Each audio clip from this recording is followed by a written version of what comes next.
Neurosurgeon Dr. Larry Kleiner remembers when operating rooms were no bigger than your average bedroom. And back in the old days, I actually still had windows to the outside where you could open the window and let the fresh air in. Doesn't sound very sterile. That's right. Pleasant in the springtime. Yeah.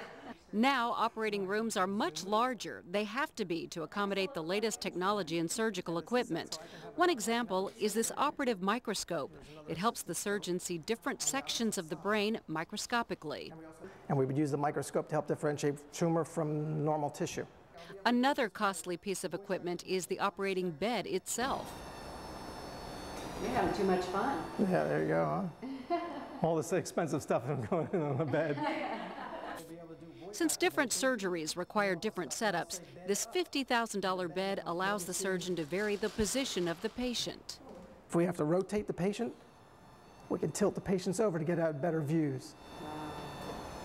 Most important is what this technology means to patients and their families. To shrink the cyst deep in this child's brain would at one time have required Dr. Kleiner to take off the top of the patient's skull.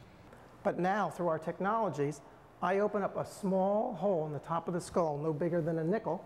I can pass instruments through that and visualize and work directly on the cyst.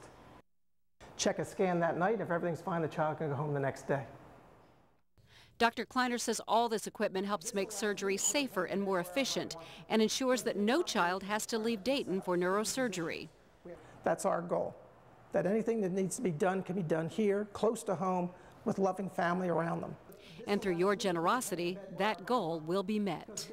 I cannot overemphasize how much we appreciate the money that is donated to the telethon, especially when it comes to the equipment that we use here, because much of what we have here in this department is because of the telethon. And there are services that we wouldn't be able to provide without having the equipment.